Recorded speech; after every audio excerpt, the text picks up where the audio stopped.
All right, good afternoon again. We'd like to thank everyone for joining us today. We're going to get started. I know there's still a lot of people signing on, but we do want to be efficient for those who are already on. So we're going to get started here. I'd like to introduce Nick Esposito with TRG. Thanks, Greg. I'm Nick Esposito. I'll be your host today. I'm TRG's Business Development Manager, and one of the most cherished responsibilities on my position is that I get to be an educator, especially when it comes to these webinars. We love putting them together, and I sincerely hope you all enjoy and benefit from them. Joining me today is Gregg Cummings, Managing Partner and a licensed customs broker from our sister company, Strix. Also joining us today is Tanner Jackson, Director of Brokerage Operations and a licensed customs broker from our sister company, Strix. This webinar is presented by Strix and Trade Risk Guaranty. We're located in the heart of downtown Bozeman. If you're ever in town, don't forget to stop by our shared office space on the second floor of the historic Rocking R Bar building. Both companies operate on a direct-to-importer business model that is unique to the international trade community. As an important disclaimer, the information presented in this webinar is for information purposes only and is not intended and does not constitute legal advice. We will be recording this webinar and it'll be available on YouTube for future reference. To be notified the moment it releases and to keep a pulse on TRG's educational videos, I highly recommend that you subscribe to our YouTube channel. You can find us by searching Trade Risk Guarantee on YouTube or by reaching out to us. If you have any questions during the presentation, submit them via the questions section of the webinar interface. The questions will be reviewed and answered by Greg, Tanner, or our team of licensed customs brokers. If you have any additional questions outside the webinar, or if you'd like to be a part of a community of trade professionals, join our Facebook group, International Trade Professionals-TRG. We frequently check the group for questions and encourage our members to start conversations amongst themselves if they have a common problem. And now, here's Greg to kick off the webinar. All right, thanks very much, Nick. It's kind of interesting. We were looking for topics for this month's webinar, and we got a lot of interest over the past couple of months and a lot of questions about ISF. Where is ISF today? Where is ISF enforcement in a post-ACE environment? And what exactly is the enforcement experience out there in the trade today? And so we put together our webinar, and then the fireworks began, and we have all become very interested and or involved to some degree, of course, in the new 301 and 232 tariff regimes. So that's going to be a very important part of today's topic, as well as a brief overview on what's going on with ISF today. We did get a number of questions even prior to setting up for the webinar today, and we imagine that there's going to be a lot of questions during the webinar. So we probably will not be able to go through each and every question today. We've got some that we are going to answer for you, do as best as we can. For those that don't get answered, we will be answering and sending out those responses to those who forward them to us. So we're going to begin, I said, with ISF. What is ISF in today's environment? And a little bit of what we wanted to go over from, again, some of the questions out there is, what is ISF? Now, I know for some of you this is going to be quite remedial, but that's okay because we've got a very large audience out there. ISF, very quickly, used to be called 10+2 for the simple reason that the importer was expected to provide 10 data elements to customs, and the shipping line or freight forwarder was expected to provide 2.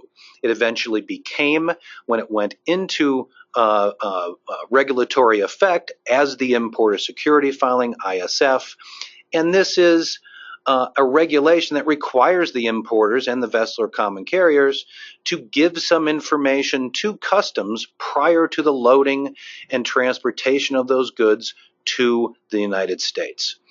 The ISF importer is that party who's causing the goods to arrive within the limits of the United States ports, and it must, of course, be filed 24 hours or earlier before the goods depart for the United States. Now, why is it out there?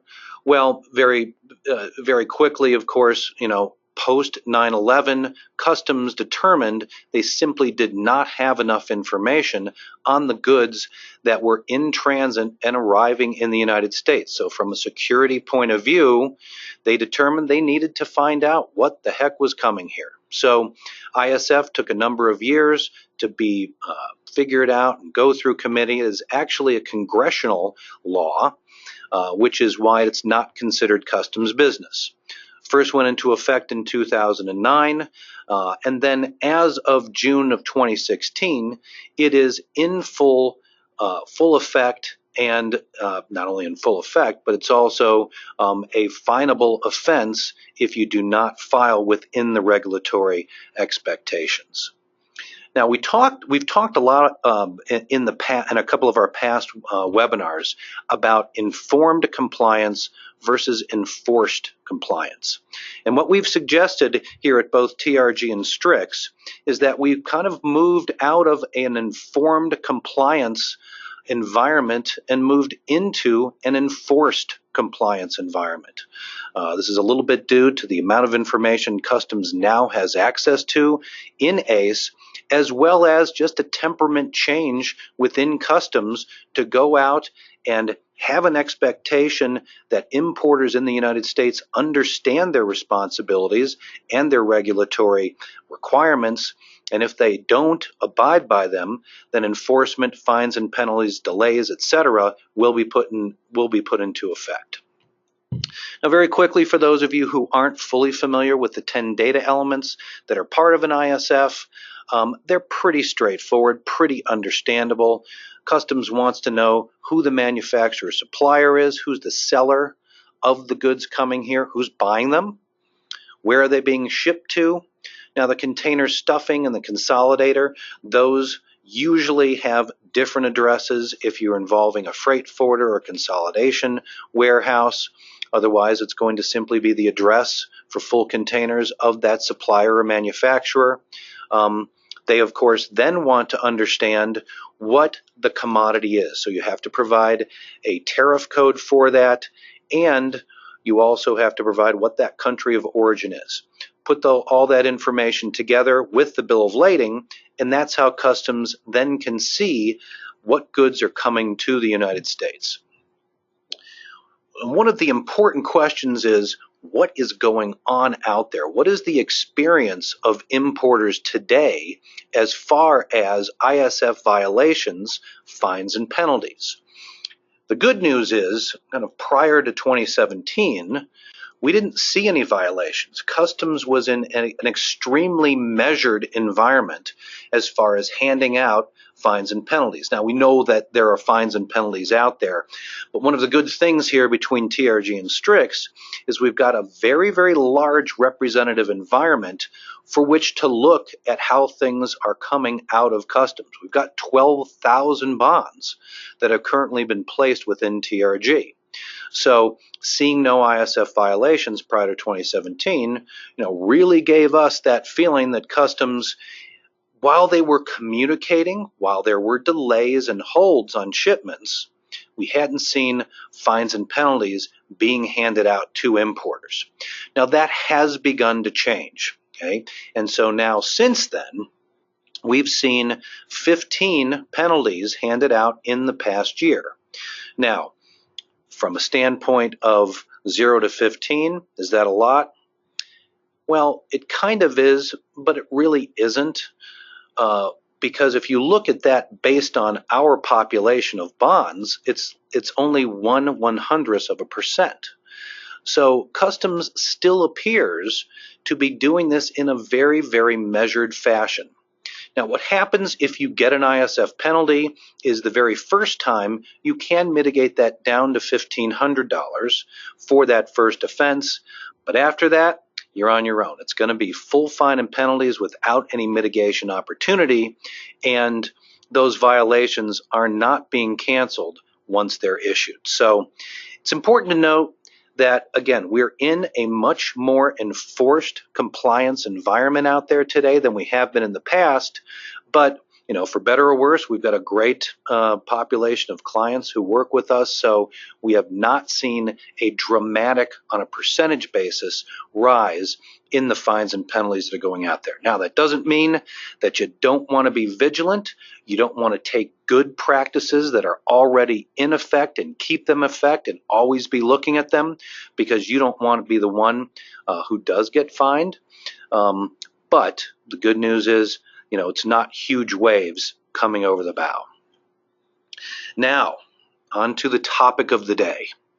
We've seen a tremendous upheaval and change in the current administration's viewpoint on tariffs for both world goods as well as goods coming out of China. And I think what we want to do is we want to look at this in relation. We get a lot of questions certainly about the specifics of what's going on today, but we also get the why. Why is this going on? And sometimes it's hard for us to kind of step back and not look at kind of the megaphone and the messaging that's coming out of the current administration, but take a look at what is actually going on and has been going on for a long time with our trade with both all of our international partners, and in particular China. And so when we look at the changes in what is going on in specifically with China, there are a number of reasons we find ourselves where we are today. The first reason is China has a tremendously unfair technology transfer regime. The Chinese government uses foreign ownership restrictions such as formal and informal joint venture requirements and other foreign investment restrictions to require and pressure for technology transfer from U.S. companies to Chinese entities.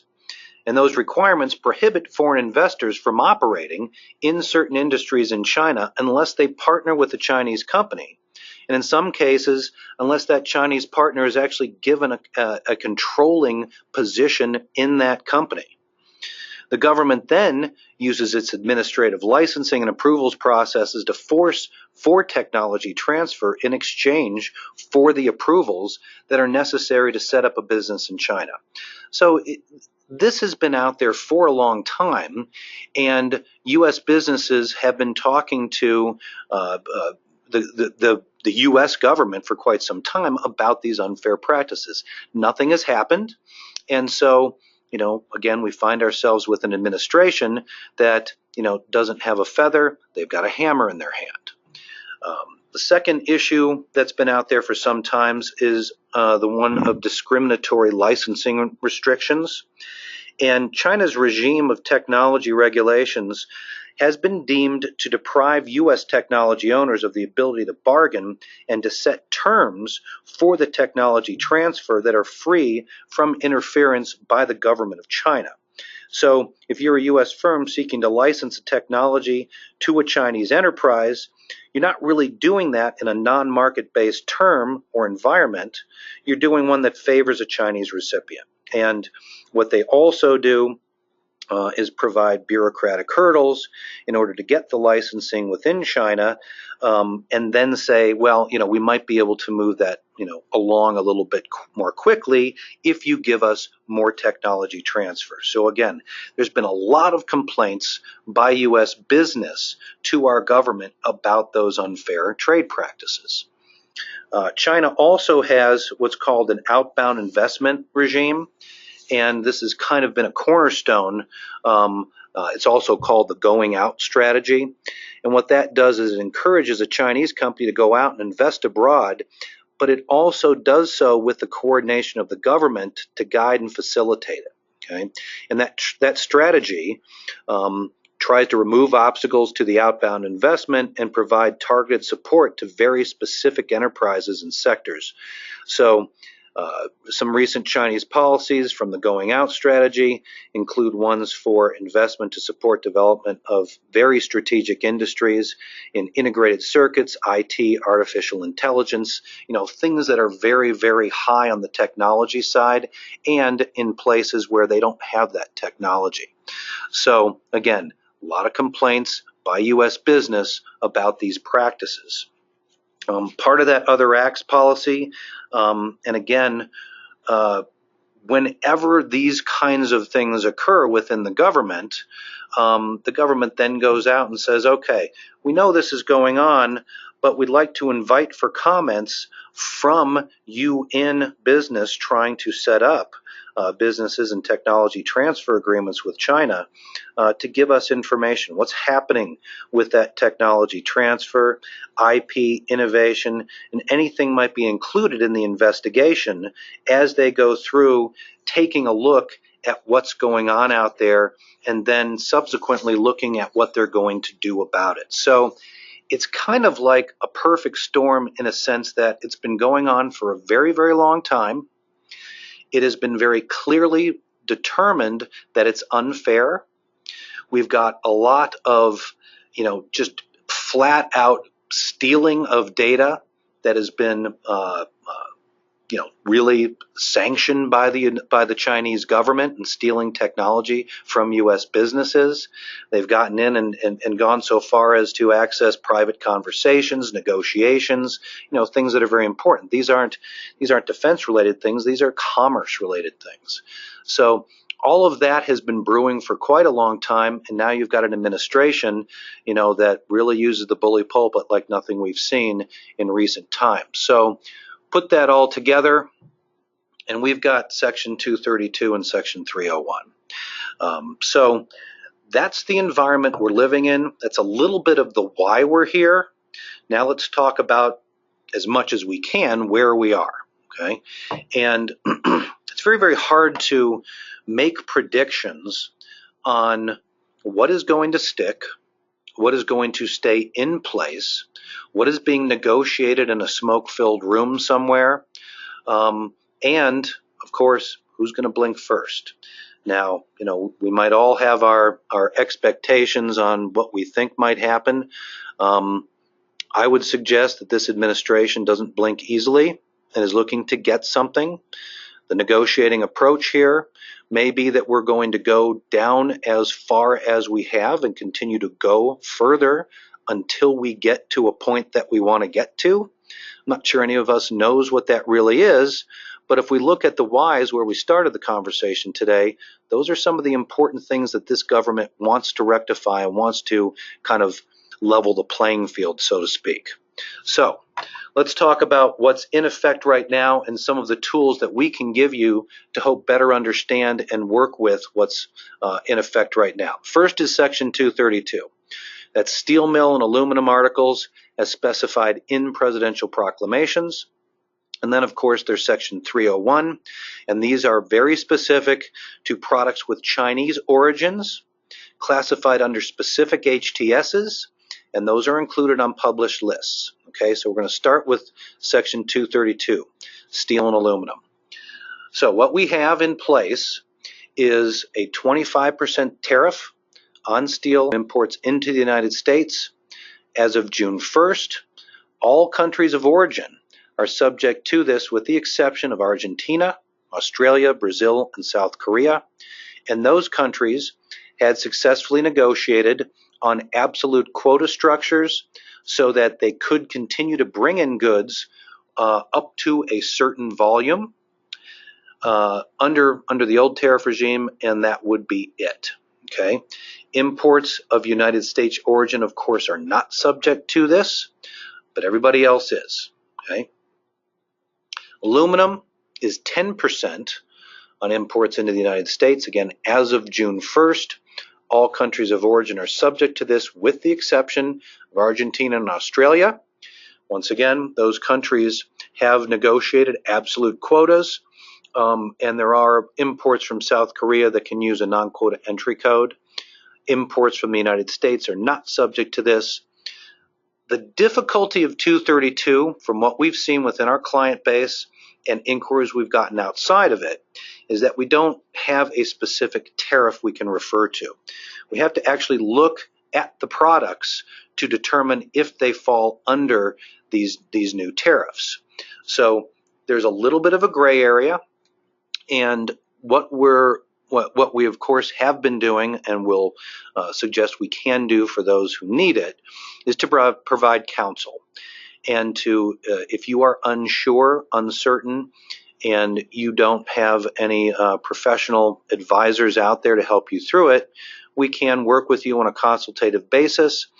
We work with this for $100 an hour, which is a fairly decent price out there, certainly versus legal. But it's a little bit grayer of an area out there. We don't have at this time any notes or any expectations that it's going to change or be altered. So right now, it kind of looks like 232 looks like it's going to look for the foreseeable future. Okay. Now, an interesting part about 232, which has been a very large friction point for some of our importers, is that it is not available for drawback. So even if you are bringing steel or aluminum subject to this into the country, creating a good or re-exporting it directly out and not into commerce of the United States, you still cannot apply for drawback against that. So it's really requiring a lot of people to rethink their supply chains and how they're doing things, but it is there doesn't seem to be any relief from that standpoint as far as being able to do that. Now we're going to move on to Section 301, okay, and these are, again, very specific to products from China. List 1 for Section 301 is a 25% tariff on products from China, includes 818 items, valued somewhere around $34 billion on an import value basis. These tariffs are in effect, went into effect as of July 6th. Now, the good news here is these products are eligible for drawback. So if you do bring the goods in and you then re-export them, they don't hit commerce, they will be eligible for drawbacks. It's also very important to understand in this world of entrepreneurship that tariffs are based on the country of origin, not the country of export.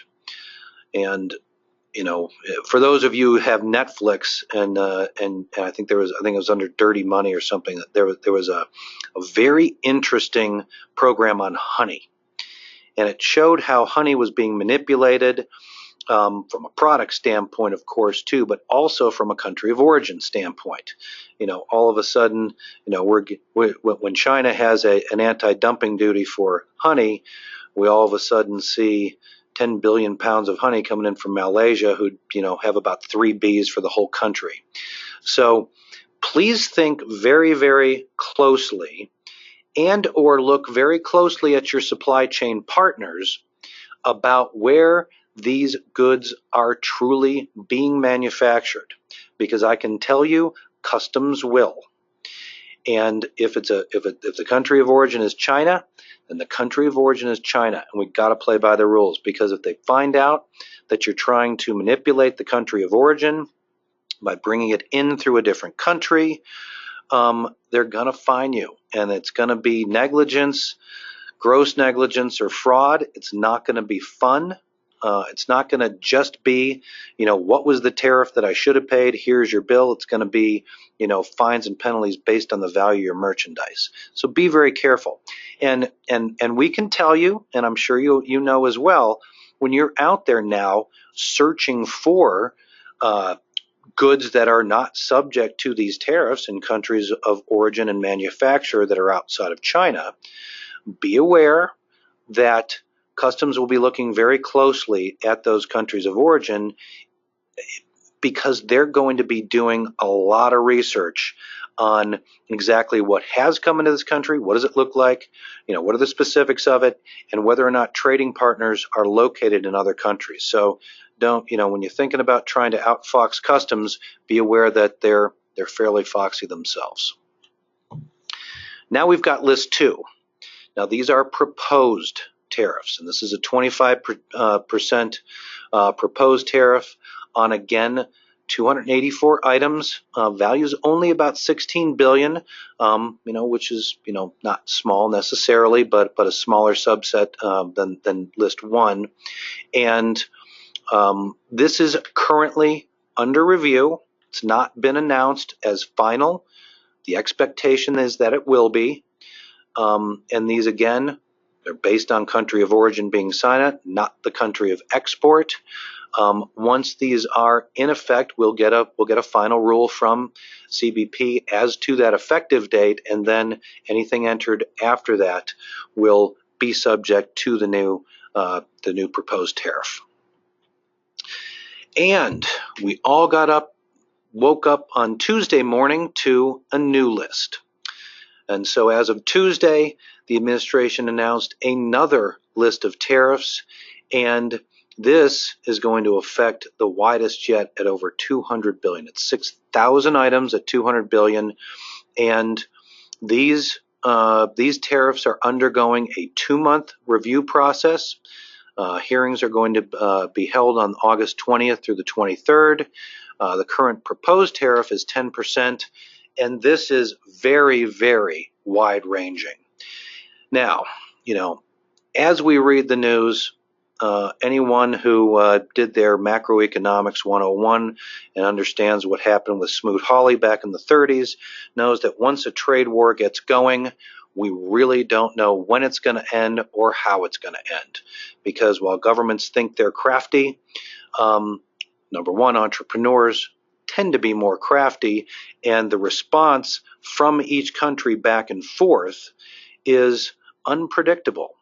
And so what it looks like is in place is that the current administration says, you know what, China, you've got to give on your technology transfer. You've got to give on your technology theft. You've got to give up on your licensing and your unfair ability for a U.S. company to set up a Chinese company the same way you can do it within the United States. And they're prepared to keep on going. And so when the initial tariffs for List 1 and List 2 were announced, there was, of course, a response. China responded, quote, in kind. And so the administration appears to be willing to keep going.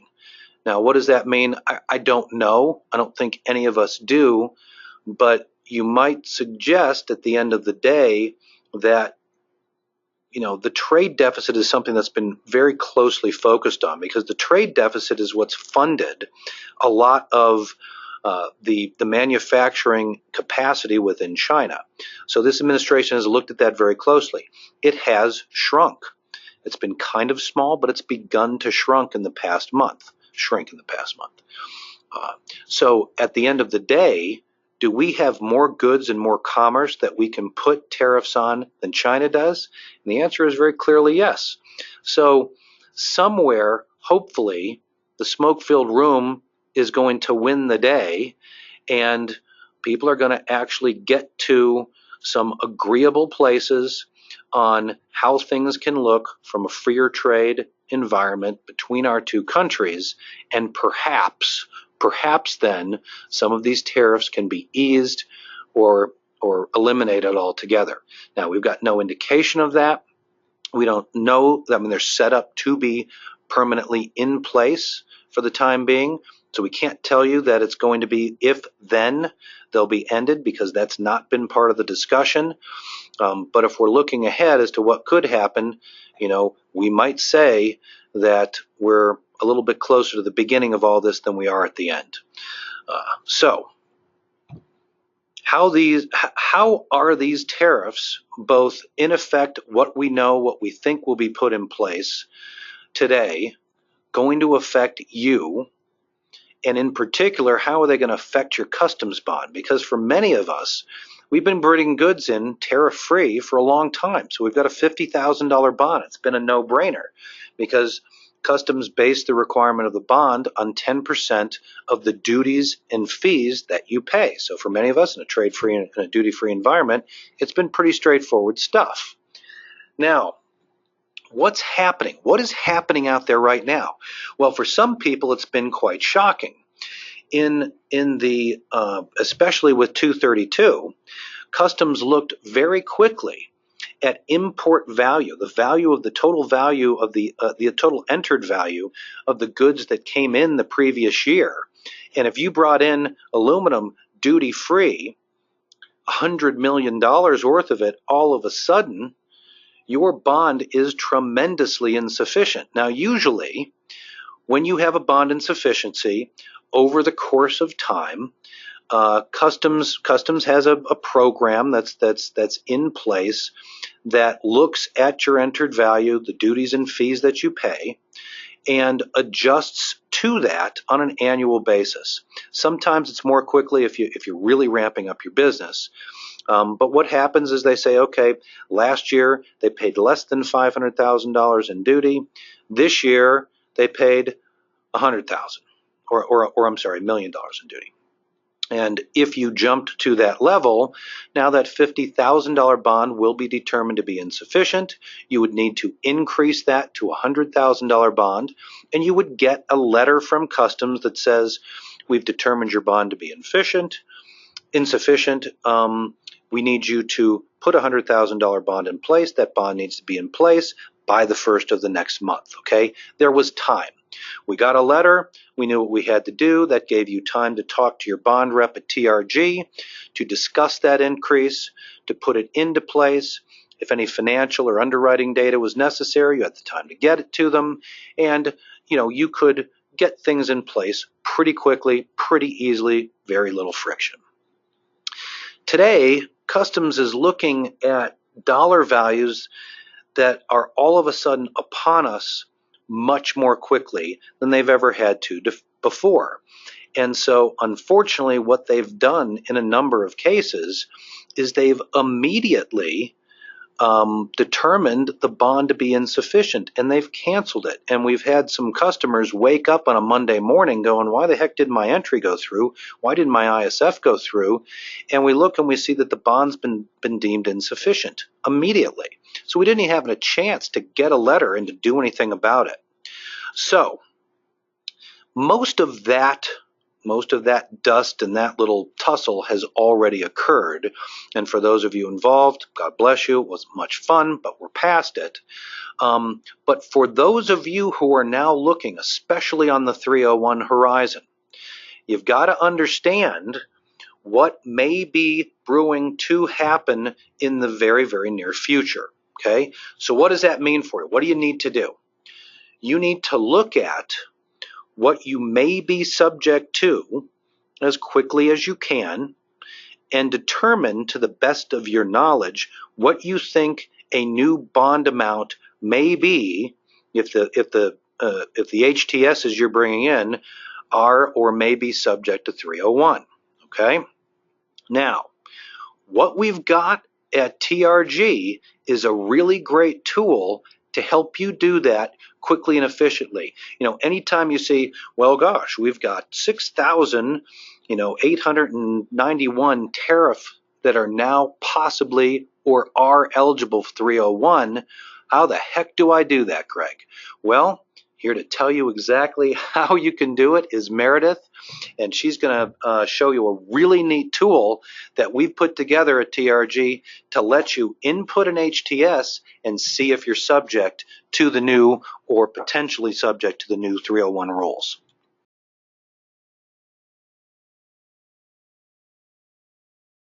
This is what we're calling our 301 tariff HTS code lookup.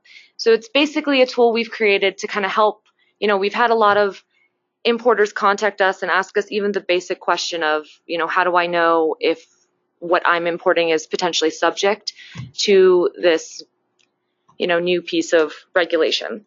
So instead of reading through a long list or trying to search through a PDF, we've created this hopefully helpful tool for all of you.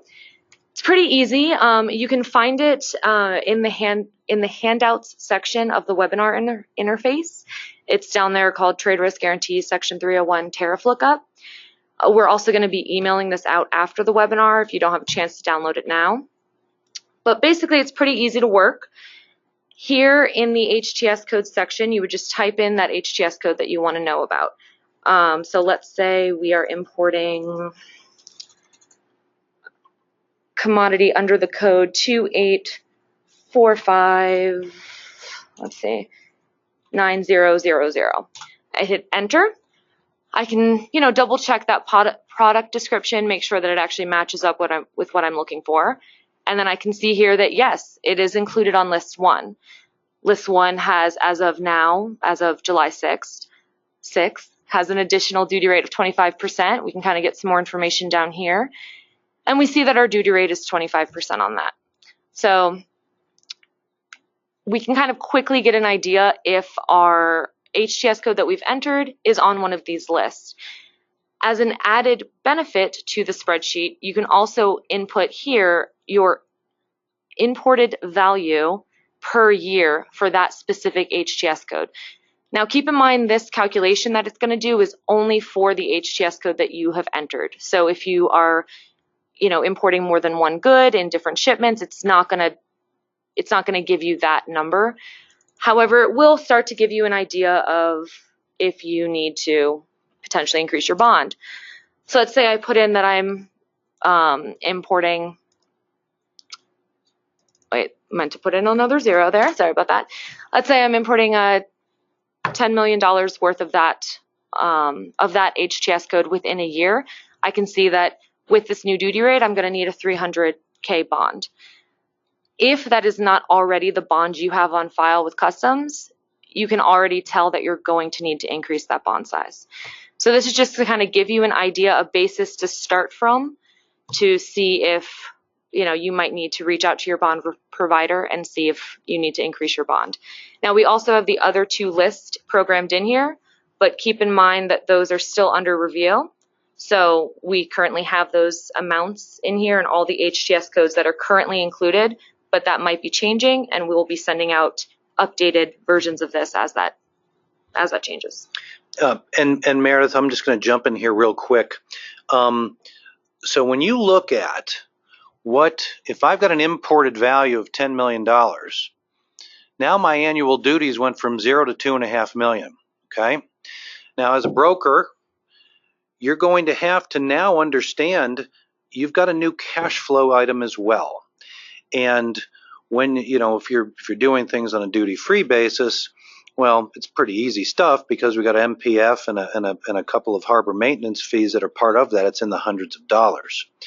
If we're bringing, $500,000, $1 million worth of goods, the duty rate now will be significant. And your broker is going to be negotiating his cash flow with you in the payment of those duties. So you're going to have to start to think from a business point of view as well on what this is going to mean on an entry-by-entry basis. Okay, so kind of important terms out there, and risk management in the brokerage world is real. We can tell you that. And especially when you look at previous credit for a particular customer whenever you onboard them and you start to do business, and these are one of the things that happens, because in essence, if we're going to be paying Customs directly for those duties and fees, then we have to be certain, of course, that we're going to be reimbursed from you as well as that customer. So lots of new things in this new environment to think about, but that's another thing that's for sure going to be potentially part of your customs clearance world in the very near future. Okay. One of the things we talked about earlier, of course, is do you need some guidance in particular to 232? Do you need some consultation? Would you like some experts? Please give us a ring at Strix if you do need to do that. We're going to go through some questions here in a minute. One kind of somewhat concluding comment here. We're in a dynamic environment. We're in a very, very, as the Chinese would call, an interesting world. These things are going to affect you potentially in a little way, a medium, or a very large way. And we've seen communication from our customers everywhere from, hey, I've got a couple of things that are going to be subject, to, oh my God, I think everything I do is going to be subject. Okay? Now, what does that mean? What does that mean for your business? It's kind of hard to determine, but you're going to have to, begin to figure that out in the coming weeks and months, from both a price to market as well as an alternative option as to where you may be able to get goods from other countries of origin. Okay, so to the extent that we're all hyperventilating, we do want to keep any communication up with the political representatives that are part of your districts and your states. Okay, if this is affecting you, this is affecting your workers, your commerce, that's something that is worthwhile to communicate, because we can't all think that we're living in a microcosm of change. We want to aggregate exactly what's going on out there, because what the administration may be thinking that it wants to do versus what it is doing may be perhaps quite likely is different. So I know for many of you, communicating to your representatives is not a problem, and you do so. But for those of you who don't look, this country is run by small businesses, small, medium-sized enterprises. Just like the firm of Strix and TRG, we employ about 75 to 100 people. We're all small business out there. This all adds up. That's what this country is made of.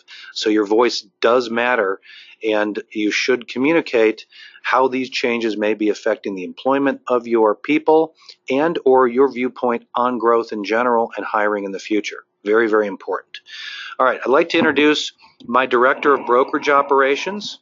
Tanner is going to go through some of the questions that we received and provide some preliminary answers. Again, we're not going to be able to hit everybody's questions, but we will provide written follow-up to that in the future. So everybody, like to introduce Tanner Jackson. Thank you, Greg. Good afternoon, everyone. Thank you again for joining us for coverage of these important topics. As Greg mentioned, we did get a large number of questions, so we've kind of done our best here to distill many of those down to some of the hot topics and get you that information right up front here. And then, of course, we will follow up on a more individualized basis after the webinar. The main areas of concern that we saw in so many questions that came in really boiled down to just a few points. One, the scarcity of a centralized source of information, really finding out how to determine which products are included under these tariff adjustments, where that's published, what the timelines are, what to expect, and how to plan for how this affects your own business. Second to that was options for mitigation. How can we approach either avoiding these tariffs or addressing additional mitigation solutions for our own business. And then finally, as sort of a subpart of that, how do I determine if my specific goods are subject, and what are my options for potentially looking at classification and addressing that as a part of my mitigation strategy. So let me just kind of go down the list there and address those one by one. I absolutely agree that the information distribution when it comes to these has been pretty spotty. There is still not one place to go to view these lists of tariff codes that are subject to these tariff adjustments. Currently, the website for the Office of the U.S. Trade Representative is the most authoritative resource for the Section 301 tariffs from China. And unfortunately, the resource that we've been using most often to view and review the Section 232 tariff code ranges is still within the presidential proclamations posted on whitehouse.gov. Those are, they're, as Meredith alluded to earlier, those are simply PDF documents that you just sort of have to read through, use relatively rudimentary search techniques to try to determine whether your tariff code is within those ranges published on those resources. CBP does not yet have a central publication for which of those codes, which tariff codes are subject to these adjustments. So at this point, it is a little bit of a hunt and peck to try to find where those section adjustments are specified and whether your particular codes that you're working with for your customs entries are subject to those lists. Hopefully that will improve in the future, but as Greg mentioned, it is a very dynamic situation, and those lists are potentially expanding here in the in the not too far future. So again, we may see some sort of central location for publication of those, but it may not remain as the absolute authoritative reference point for very long if we do see those expansions of those lists continue. The second point I wanted to address was techniques for, if you have determined that some or all of your goods are now subject to some of these potential adjustments, what are the next steps that your company takes? What are your options for addressing this purely from a customs point of view? And there's a few points. The first of which is requesting exceptions to the 232 or Section 301 tariffs. And the process for doing so is necessarily complex. These were put in place intentionally to change the way that American companies are consuming foreign goods, and so they're going to make the request for exemptions pretty difficult. The first step, as many of you asked for, would be to visit regulations.gov and to kind of view their guidelines published there for requesting an exception for your particular product. There's a fairly detailed process that needs to be undertaken to even request an exemption from one of these. It is on a product basis; it's not on a company basis. And so, if you have a large number of tariff codes that are subject to these adjustments, that would be a significant undertaking, and would certainly benefit from seeing maybe the most common products that are, or the most valuable products that are being brought in by your company, as to whether or not to pursue an exception from the government on these. Just to give you a little bit more information on those, the process is underway for Section 232. Those exceptions have been, many exceptions have been requested by a large number of American companies. I don't have a solid figure for you on that, but I do know that a very large number of requests were submitted for exceptions, and I believe 42 have been granted. So even if you do request an exception, do expect a relatively long road ahead for that.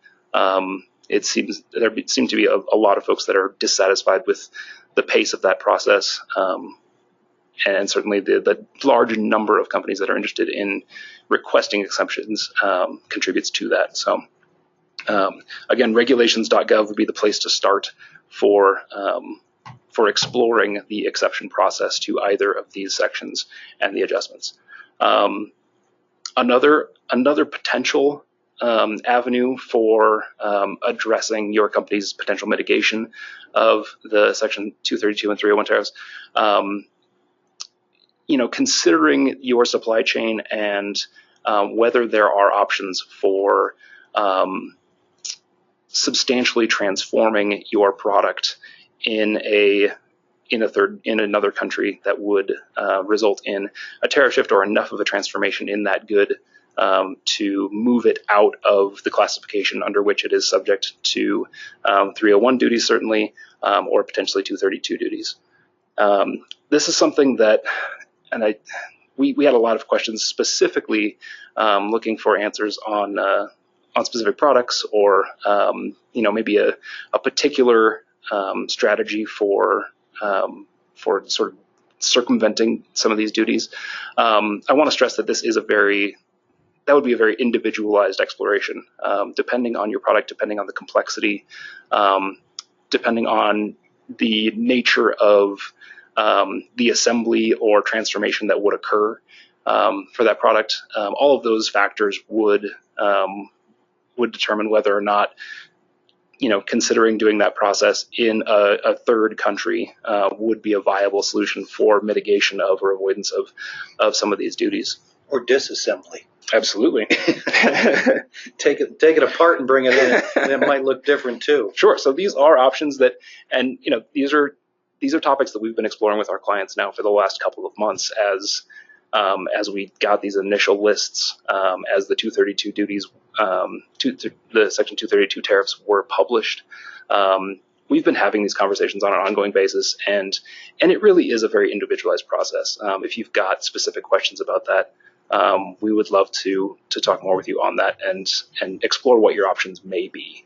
And then the third option for potential mitigation, as Greg briefly mentioned, was tariff engineering, looking at as you're exploring your supply chain, just looking at the tariffs that are currently on these lists, and exploring what may be other options as far as the products that you're bringing in and the classifications thereof. Again, classification determination of HTS codes it's very important to get this right. CBP is increasingly using more sophisticated tools and techniques to review classifications. They are sending out ever more requests for information from companies, making sure that everyone is classifying their goods appropriately and properly, and they are not shy about issuing penalties when they believe that products have been misclassified, whether for the purposes of avoiding duty payment or not. And those certainly can be, if you talk about the impact that a 25% tariff has on your bottom line, and you start talking about a penalty equal to the full value of the goods, that's a different story altogether. So that's definitely something we want to be very careful of, is the way in which we go about exploring some of these mitigation techniques. Absolutely. And so, I had a lot of questions here revolving around kind of the specifics of the implementation of these duty adjustments. We got into a little bit of where to find the information on 232 and 301. 232, as most of you know, went into effect in late March. Section 301 tariffs went into effect. List 1 went into effect on July 6th. We plan to see the results of the current review of the List 2 of Section 301 sometime in early August. And then, of course, as Greg mentioned, there is another list that's even more extensive, currently under review, and the date of enaction of those tariffs is a little bit up in the air there, but of course we'll continue to monitor that very closely and send out communications as we get initial details on that.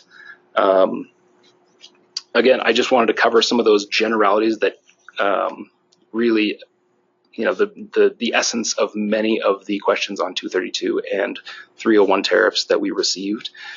We will be addressing more of these specific questions after the webinar. Greg, were there any of these that were specific to ISF that you wanted to address more specifically here in the Q&A? Well, all right. So one of them, what do I do if I'm misfiling an ISF? Well, you can't miss filing an ISF. I think that's important. You've got to file it. It's just a question of whether or not it's going to be late. So if you're asking, should I still file if it's late? Yes, you have to file it. If you don't have an ISF in place when those goods hit U.S. shores, you're going to be in big trouble. It's a lot better to be a day or two late than it is to not file at all, or to try. I mean, it's just the difference, or the interesting aspect of an ISF is when you file it, it has to show a bill on file in the system. That's because that's how the port sees that bill of lading has an ISF filed against it. So when your goods get to a port, they're going to be held if it says no ISF on file. So that has to happen. It has to happen, of course, as early as you can. But you file that. You file it just as quickly as you can. You understand it's late. I mean, Customs has been giving people, quote, breaks, okay? If you've got a good record of filing on time and you miss something, they're not going to come after you. They've tended to go after the people who have time and time and time again, done things that have been lazy or just not according to regulations. So, yeah, file it. I think that's I guess the only other thing, there's been some confusion out there on ISF 5, and ISF 5 is a responsibility. It's been determined as the owner of the goods, as well as the NVO or the vessel operating carrier, to be involved in it. And that's if you're shipping goods, let's say from Europe, it's bouncing off a U.S. port and then going to Canada or going to Mexico, something like that, then you have to file an ISF 5. But again, that is going to end up not being your responsibility as an importer. It's going to be, unless of course you are the importer into Canada or something like that, then you could be involved in ISF 5. So those are kind of two of the general ISF questions I think that were worth addressing. If you've covered the things that we have today, it looks like we're coming right up on an hour, so we very much appreciate your time again. What we're going to do is collate some of the answers that answered some of the more general questions that Tanner had today, and we're going to get that out to you all. I believe you already have the spreadsheet in front of them right now, right? The 301. Okay, so grab that, start to use it, see what's going on. If you've got questions about your bond, if you've got questions about brokerage now, give us a call. I mean, one of the interesting things about Strix is that we're not just a full service broker, we're also a software provider. So whether or not you're self-filing, whether or not you're looking for brokerage, you're doing both, we've got the expertise to work with you and help you out with some of these changing environments. So again, appreciate everyone's time today. We're going to get some answers out to you.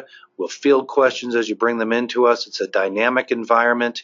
Communicate with us, communicate with your political representatives, and we're going to get through it. We're all going to get through it because we're smart, we've got great businesses, and we're going to adjust. We're going to make it. Thanks again, everyone, and we look forward to talking to you soon. Thanks, Greg. Thanks, Tanner. Thank you all for attending the webinar. If you have any questions, you can reach out to Greg or Tanner directly at inquiry@strixsmart.com. Additionally, you can reach out to me at nick.esposito at traderiskguaranty.com. Don't forget to check out our blog, traderiskguaranty.com/TRG Peak. It's a treasure trove of excellent articles and information. It'll keep you up to date. You can find us on Facebook, Twitter, LinkedIn, Instagram, and most importantly, YouTube. If you like this presentation, check out our other ones and subscribe to our YouTube channel. Again, thanks for attending the webinar.